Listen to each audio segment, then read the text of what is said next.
이스라엘 백성들이 바벨론에 잡혀가게 되고, 그리고 바벨론이 멸망을 하게 됩니다. 539년에 BC 539년에 바벨론이 멸망을 하고, 그리고 페르시아라는 나라가 등장을 하게 됐죠. 페르시아 왕은 고레스라는 사람입니다. 고레스가 페르시아의 왕이 돼서 그가 세운 정책이 각 나라 사람들은 자기 나라로 돌려보내야 되겠다 생각을 하고 각 나라 사람들을 돌려보내면서 유다 백성들을 돌려보냅니다. 너희가 다시 돌아가라.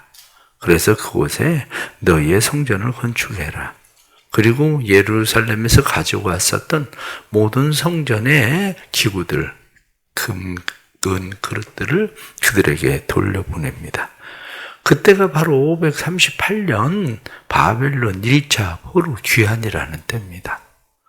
바벨론 1차 포로 귀환이 일어나고 그리고 2년이 되면서 그들은 이제는 우리가 성전을 건축해야 되겠다. 그리고 흩어져 있었던 사람들이 모여서 성전을 건축을 하기 시작을 합니다.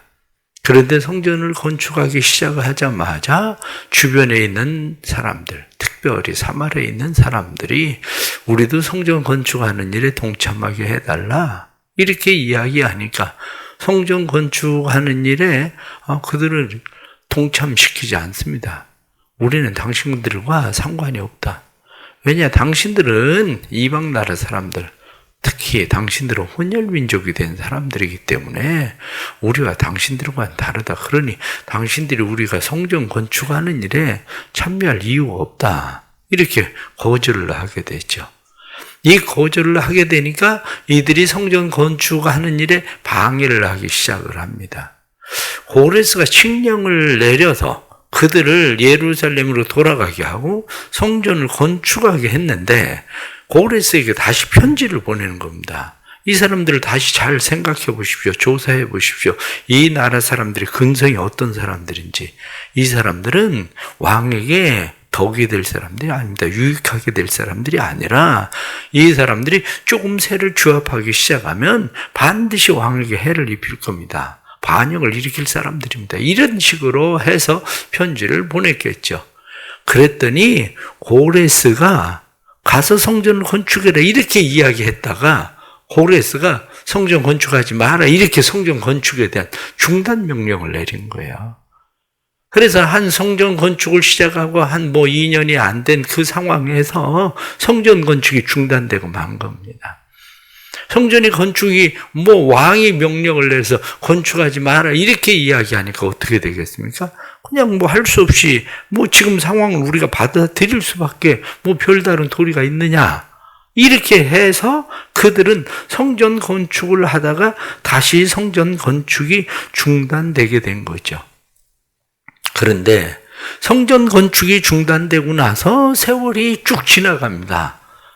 지금 오늘 짧은 장이지만 지금 4장과 5장 사이에 이 나타나는 연수는 어떤 사람은 14년으로 보고 어떤 사람은 16년으로 보기도 하고 이 14년에 16년이냐 이렇게 이야기하는 것이 건축이 중단된 때가 언제인지 명확하지 않기 때문에 사실은 그 일에 대해서 우리가 다니엘서에서 말씀을 드린 것처럼 그때 성전 건축이 중단된 때가 언제냐라고 이야기할 때 아마 그때가 536년이었을 거다 이렇게 추측을 하고 있는 상황이죠.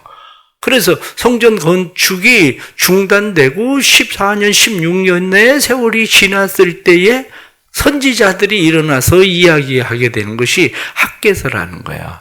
학개서. 학개, 그럼 여호와의 축제 이런 뜻이거든요. 그것뿐만이 아니라 스가랴 선지자가 일어나서 이야기하기를 왜 성전 건축을 중단하느냐 다시 시작하자. 그리고 스가랴 선지자가 일어나서 이야기하게 되죠. 스가랴는 여호와께서 기억하신다 이런 뜻이죠. 이때 선지자들이 언제 선지자들이냐면 520년 선지자들이라고 하는 거거든요. 이 사람들이 누구냐? 학개 선지자 같은 경우가 이 사람은 바벨론의 3차로 포로로 잡혀갈 때에 그러니까 586년에 이스라엘이 유다가 멸망을 할 때에 그때 이렇게 있었던 사람이었을 것으로 보는 거죠. 그러니까 지금 상황이 다시 520년이 되어서 그들이 되었을 때 아마 이들은 나이가 늙었지만 그러나 그들은 예루살렘 성전의 모습을 보았었던 사람일 거라 보는 거예요. 이들이. 그래서 이들이 여호와의 성전을 건축하자. 그래서 학개서를 쭉 보면 우리가 나오는 이야기가 무슨 이야기입니까?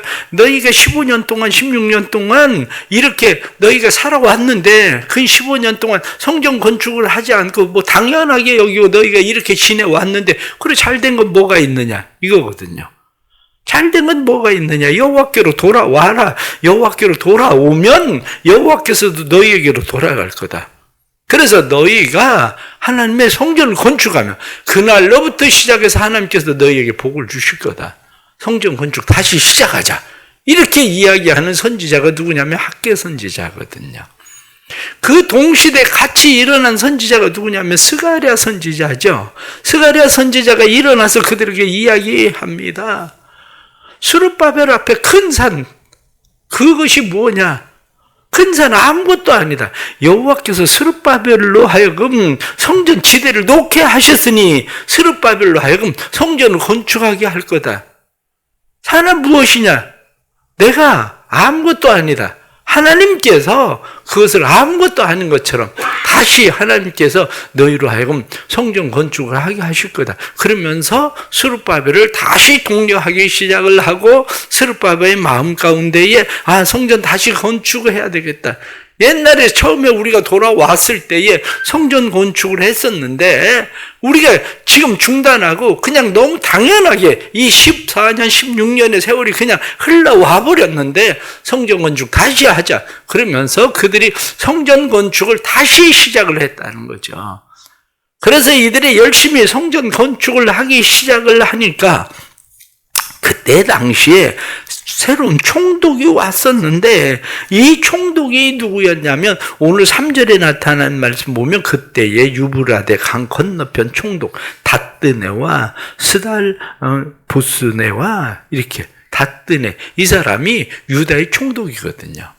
유다의 총독이 누가 너희한테 이거 성전 건축하라고 그런 거냐? 이렇게 이야기를 한 거예요. 누가 건축하라고 그런 거냐? 그러니까 이들의 이야기하기를 우리가 성전 건축하는 것은 고레스 왕 때에 우리로 하여금 성전 건축하라고 얘기한 거다. 그래서 성전 건축하는 거다. 그래서 우리가 이게 성전 건축하라고 성전에서 우리의 성전에서 빼앗아 갔던 것들도 다시 돌려주었다.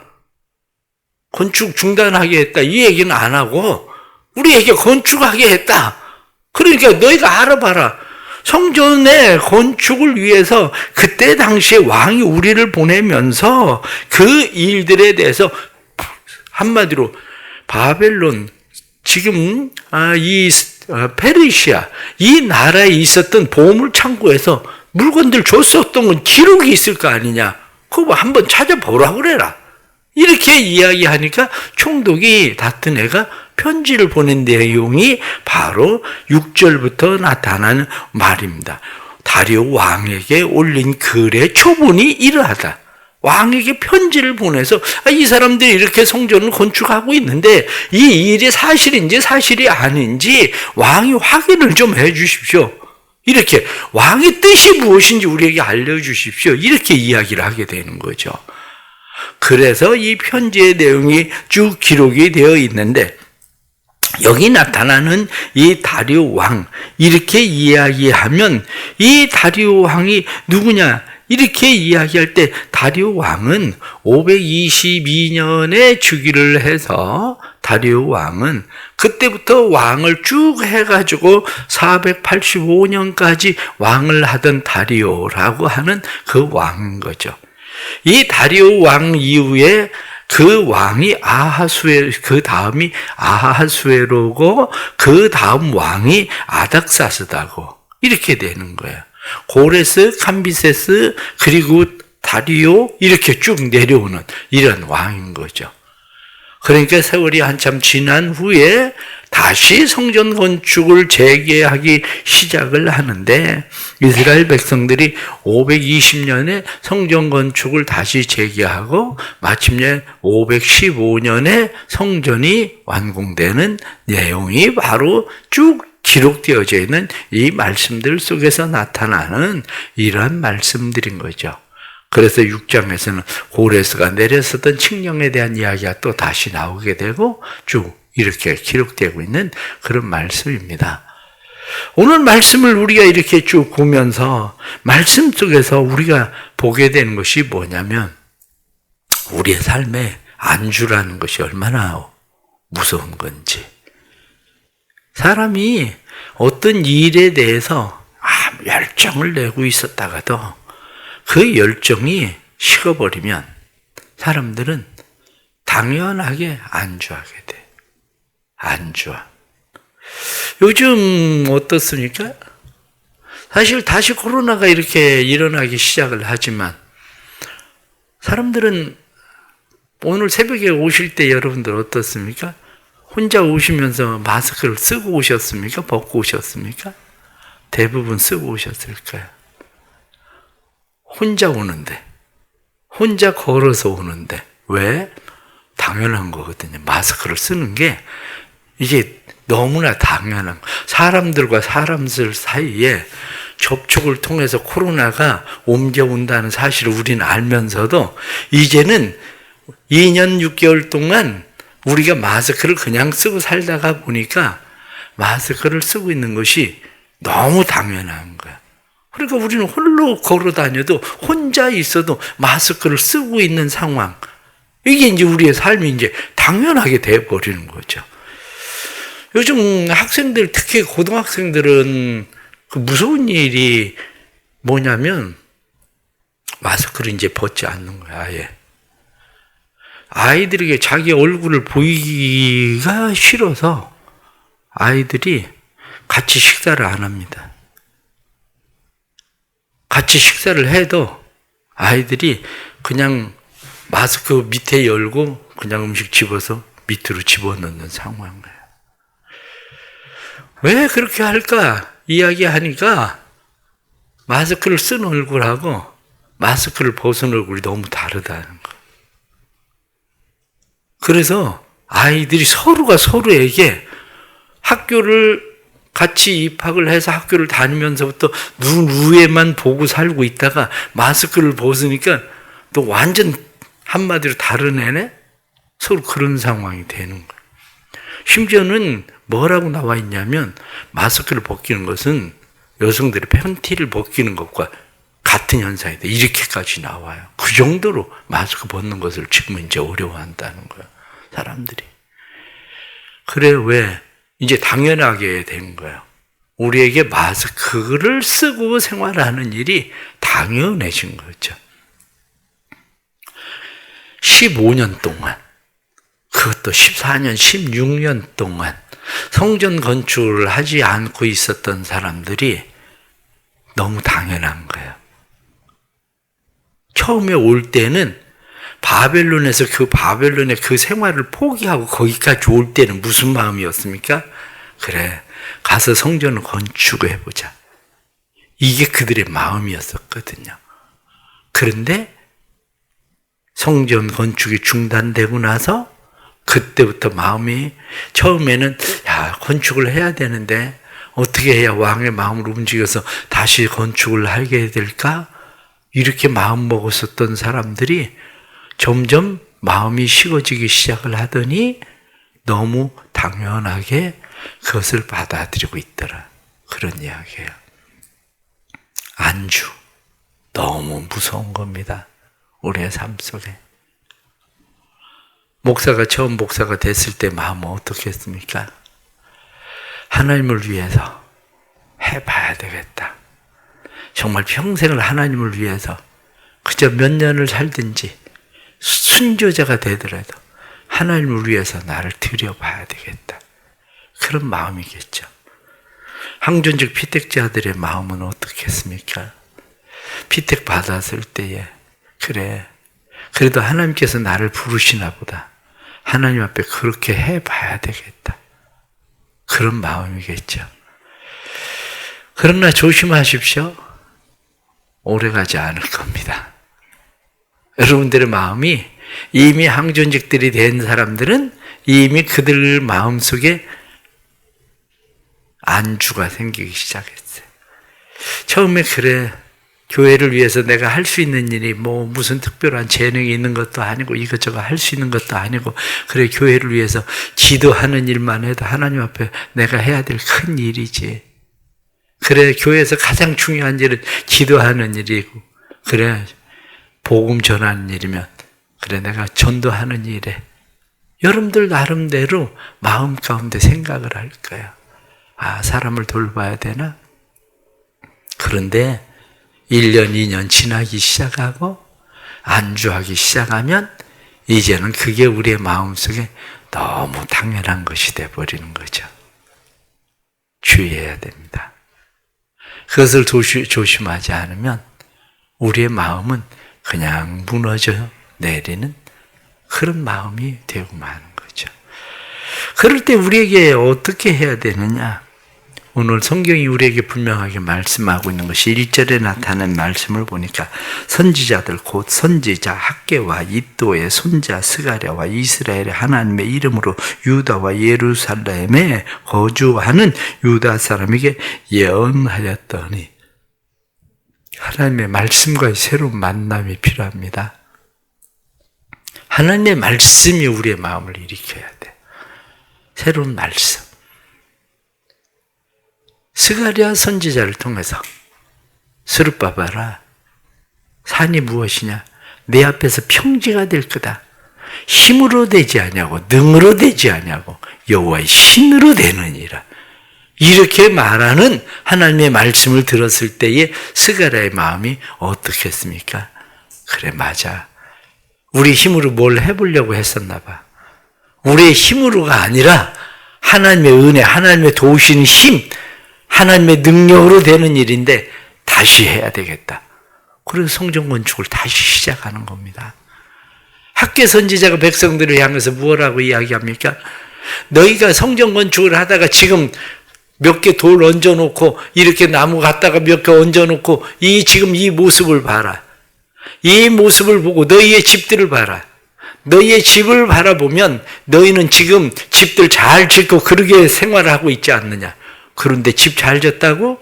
너희가 그렇게 평안하게 잘 지내고 있는 거냐? 너희에게 기근이 왜 오느냐? 너희가 성전 건축을 하다가 성전 건축을 멈추었기 때문에 너희가 여호와께로 돌아오면 여호와께서도 너희에게 돌아갈 것이다. 너희가 성전 건축을 시작하면 여호와께서 너희에게 복을 주실 거다. 그 이야기를 들은 이스라엘 백성들이 생각하면서 그래 맞아. 하나님의 일을 한다고 해서 우리가 못 사는 것도 아니고 성전 건축을 한다고 해서 우리의 삶이 안 되는 게 아니라 오히려 더 잘 되는 일인데 우리가 그거 잊어버리고 살았구나. 그러면서 그들이 다시 성전 건축을 시작하던 것처럼 우리 안에도 하나님의 말씀과의 만남이 필요합니다. 우리 248 말씀 통독을 왜 합니까? 248 말씀 통독을 하고 우리는 설교를 왜 듣습니까? 설교를 듣는 것은 학개나 스가랴 선지자를 통해서 여호와께서 말씀하시는 예언의 말씀을 듣는 것처럼 우리가 하나님의 말씀을 듣고 여호수아 그 예수와 이렇게 이야기하는 그리고 또 스룹바벨 이 사람들이 일어나 예루살렘에 있던 하나님의 성전을 다시 건축하기 시작하며 이렇게 말씀하는 것처럼 우리의 마음이 일어나기 위해서 우린 성경을 읽고 하나님의 말씀을 듣는 겁니다. 우리 안에 하나님의 은혜가 있기를 축복합니다. 하나님의 말씀이 들려져야 돼. 하나님의 말씀이 들려져서 그래 다시 시작해야 되겠다. 그래 이렇게 안주하고 생활하던 이 생활이 우리의 삶이 아니라 하나님 앞에 우리에게 부름받은 우리가 바벨론에서 여기까지 돌아온 이유가 있는데 그 이 사명을 위해서 다시 시작해야 되겠다. 이 은혜가 있기를 바랍니다. 그 마음이 일어났을 때 해야 되는 것이 새로운 도전과 헌신입니다. 새로운 도전과 헌신을 하려고 하면 마음 가운데 왜 두려움이 없겠습니까? 안 하던 사람들이 그 일을 다시 하려면 두려운 거예요. 마스크 쓰고 살던 사람들이 마스크를 벗는 것이 얼마나 두려운지 아십니까? 아이들이 오죽하면 밥을 안 먹겠습니까? 오죽하면 마스크 벗는 것이 어려워서 밥을 안 먹고 아이들이 굶겠습니까? 마찬가지로 우리 안에 새로운 일들을 시작하는 일들이 우리에겐 두려움이기도 해요. 또 기도하기 시작한다. 안 나가던 주일 오후 예배 또 참석한다는 거, 아니면 새벽에 금요기도에 나온다는 거 두려움입니다. 한번 며칠 또 나가다가 또 안 나가면 어떡하나. 이런 마음들이 일어날 수밖에 없어요. 그렇게 하느니 차라리 안 나가는 게 낫지. 이런 생각이 일어날 수도 있습니다. 그런데 그런 마음들 속에서도 우리가 해야 되는 것은 새로운 도전과 헌신입니다. 말씀에 나타난 것처럼 다시 건축하기 시작하니라, 이렇게 말씀하는 것처럼 다시 시작하는 겁니다. 다시 시작하는 것은 우리의 새로운 도전입니다. 다시 시작하는 것은 우리의 새로운 헌신입니다. 이 도전과 헌신이 있을 때에 우리는 하나님께서 우리에게 주신 일들을 새롭게 감당하는 일들이 일어나죠. 본문에 나타난 말씀을 보니까 이렇게 할 때에, 여기 성경 말씀 2절 말씀을 보니까 다시 건축하기 시작하며 하나님의 선지자들이 함께 있어 그들을 돕더니, 성경 말씀에 그렇게 되어 있습니다. 하나님이 함께 하셔서 도왔다. 그래서 뒤에 나타나는 말씀을 보면 그들이 다뜨내나 이런 사람들이 와서 누가 너희들에게 성전 건축을 하게 했느냐, 이렇게 와서 이야기하면서도 그들에게 오늘 성경 말씀 5절 말씀 보면 하나님이 유다 장로들을 돌보셨으므로 그들이 능히 공사를 막지 못하고 이 일을 다리오에게 아뢰고 그 답장이 오기를 기다렸더라. 말씀을 보니까 하나님이 돌보셨다. 그래서 능히 공사를 막지 못했다. 스룹바벨에게 말씀하신 대로 내 앞에서 평지가 될 거다. 이렇게 말씀하신 대로 하나님의 도우시는 은혜가 일어났다는 거죠. 우리의 삶도 역시 마찬가지입니다. 우리의 힘으로 되는 건 아닙니다. 하나님께서 우리를 도우셔야 되는 거죠. 하나님이 우리를 도우시는 은혜가 우리의 마음 가운데 새로운 결단을 하고 도전하고 헌신할 때에 하나님의 주시는 은혜가 일어날 겁니다. 성도들의 마음을 하나님께서 일으켜 세워주시길 바랍니다.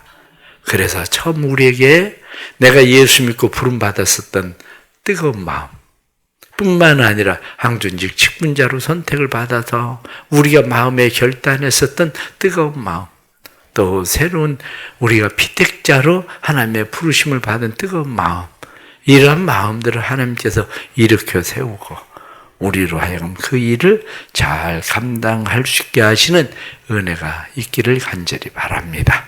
기도하겠습니다.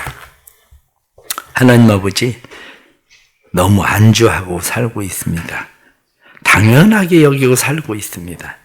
그러나 안주함과 당연함은 우리의 삶에 맞는 모습이 아닙니다. 하나님께서 우리에게 원하시는 것은 안주함이 아니라 당연하게 아무것도 하지 않고 있는 일, 그것이 아니라 하나님께서 계획하신 일들을 위해서 다시 일어서기를 원하고 다시 하나님 앞에 나아가기를 원하는 일들인데, 주님, 우리를 일으켜 세워 주옵소서. 하나님의 말씀과의 새로운 만남이 일어나게 하여 주옵소서. 이사팔 말씀을 통독을 하면서 우리의 마음이 새로 일으킴을 받게 해주시고, 기도하면서 새롭게 마음이 일으킴을 받게 해주시고, 하나님의 말씀을 들으면서 우리의 마음이 말씀으로 새롭게 만날 수 있도록 도와주옵소서. 처음 목사가 될 때 하나님을 위해 평생 헌신하고자 했었던 뜨거운 마음들, 점점 하루 이틀 지나며 30년 세월 동안 그저 안주하고 있었던 마음인데 다시 일으켜 세워질 수 있는 기회가 되도록 도와주시고, 교회의 항존직 직분자들과 뿐만 아니라 피택자들, 그리고 예수 믿기 시작하면서 하나님을 만났었던 마음들이 말씀들을 통해서 새롭게 만나고 하나님 앞에 쓰임받기를 소원하는 도전들이 일어나고 헌신이 일어나고 그때 하나님의 도우시는 은혜를 경험하는 삶이 되도록 도와주옵소서. 오늘도 믿음으로 하나님 앞에 나와서 기도합니다. 삶의 여러 가지 일들 주님 앞에 맡기고 기도합니다. 하나님을 새롭게 만나게 해주시고 하나님이 도와주셨다고 말씀한 것처럼 우리의 삶을 도우시는 하나님을 경험하게 해 주옵소서. 내일부터 이스라엘 아동부 수련회 위에 하나님 은혜를 베풀어 주시고 아동부 수련회가 하나님의 은혜 가운데 새롭게 잘 또 모든 우리 어린아이들 믿음의 자녀들로 일으켜 세우는 기회가 될 수 있도록 주님 축복해 주옵소서. 함께 하실 하나님을 기대합니다. 믿음과 말씀으로 새롭게 해주시고 사랑하는 모든 교사들에게 성령으로 충만하도록 역사해 주옵소서. 예수님의 이름 받들어 기도드리옵나이다. 아멘.